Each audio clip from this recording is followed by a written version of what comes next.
ऐसा क्या हुआ जिसकी वजह से नारद मुनि ने विष्णु भगवान को श्राप दे दिया।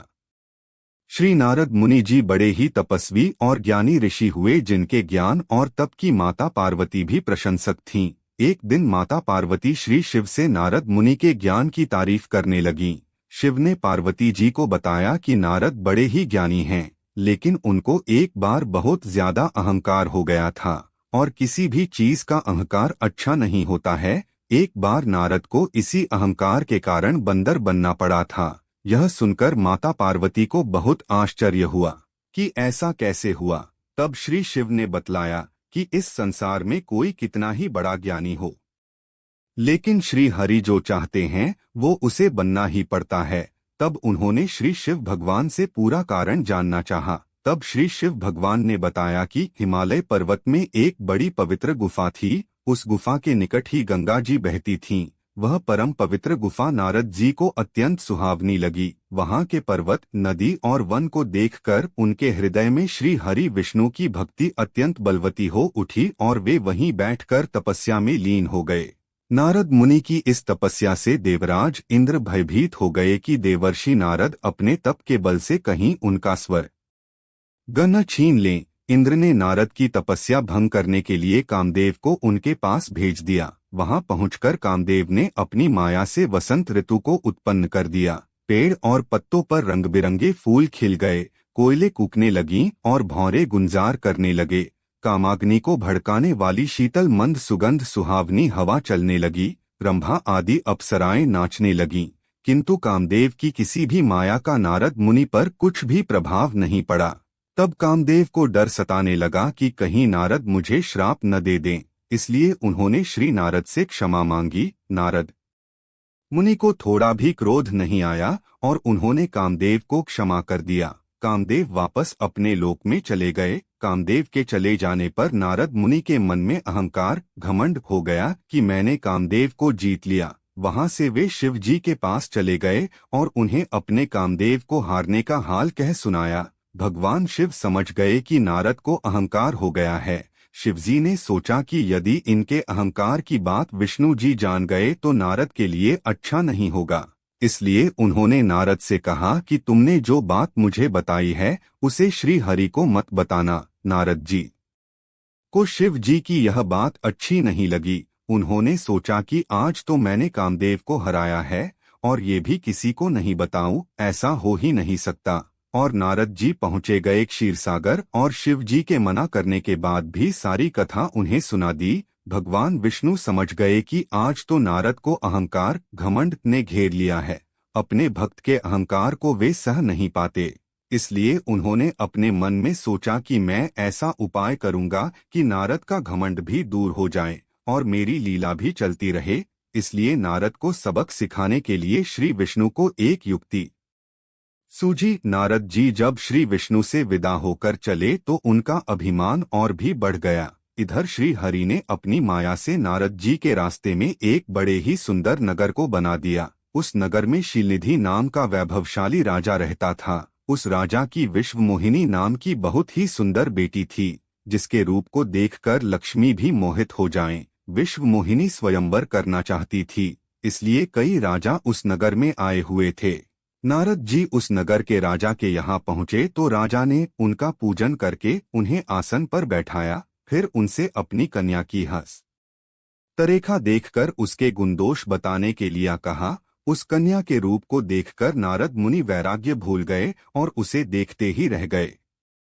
उस कन्या की हस्तरेखा बता रही थी कि उसके साथ जो विवाह करेगा वह अमर हो जाएगा, उसे संसार में कोई भी जीत नहीं सकेगा और संसार के समस्त जीव उसकी सेवा करेंगे।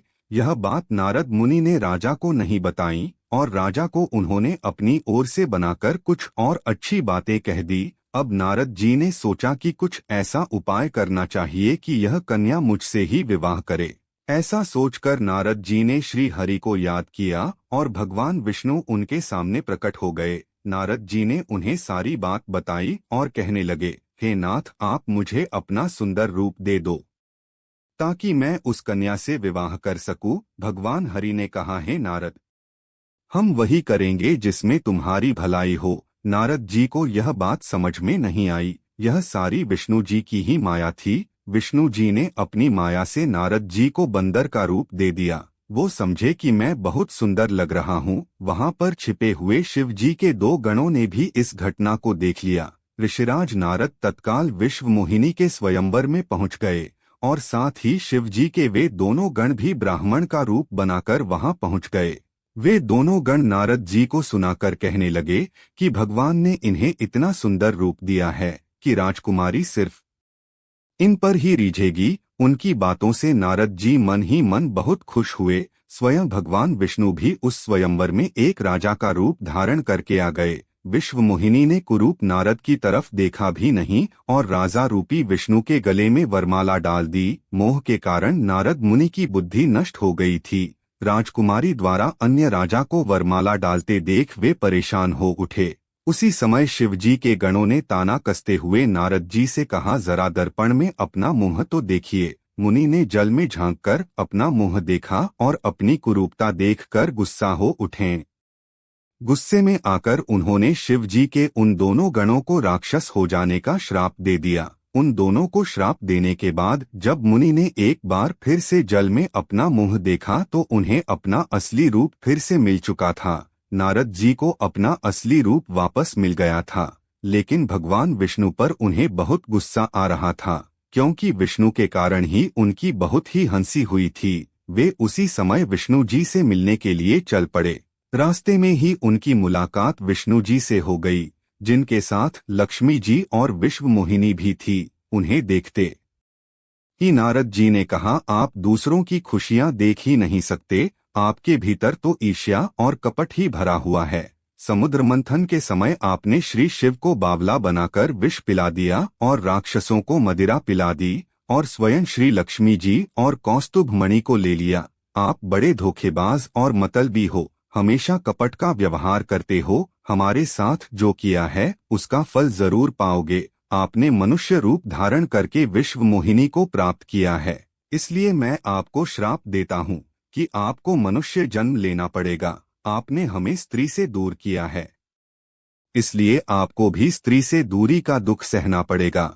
और आपने मुझको बंदर का रूप दिया, इसलिए आपको बंदरों से ही मदद लेनी पड़ेगी। नारद के श्राप को श्री विष्णु ने पूरी तरह स्वीकार कर लिया और उन पर से अपनी माया को हटा लिया। माया के हट जाने से अपने द्वारा दिए श्राप को याद करके नारद जी को बहुत दुख हुआ, किंतु दिया गया श्राप वापस नहीं हो सकता था। इसीलिए श्री विष्णु को श्री राम के रूप में मनुष्य बनकर अवतरित होना पड़ा। शिव जी के उन दोनों गणों ने जब देखा कि नारद अब माया से मुक्त हो चुके हैं, तो उन्होंने नारद जी के पास आकर और उनके चरणों में गिरकर कहा, है मुनिराज, हम दोनों शिव जी के गण हैं। हमने बहुत बड़ा अपराध किया है, जिसके कारण हमें आपसे शाप मिल चुका है। अब हमें अपने शाप से मुक्त करने की कृपा करें। नारद जी बोले, मेरा शाप झूठा नहीं हो सकता, इसलिए तुम दोनों रावण और कुंभकर्ण के रूप में महान ऐश्वर्यशाली बलवान तथा तेजवान राक्षस बनोगे और अपनी भुजाओं के बल से पूरे विश्व पर विजय प्राप्त करोगे। उसी समय भगवान विष्णु राम के रूप में मनुष्य शरीर धारण करेंगे। युद्ध में तुम दोनों उनके हाथों से मारे जाओगे और तुम्हारी मुक्ति हो जाएगी। कमेंट करके बताएं वीडियो कैसा लगा। लाइक करें और चैनल को सब्सक्राइब जरूर करें और ज्यादा से ज्यादा शेयर करें। धन्यवाद।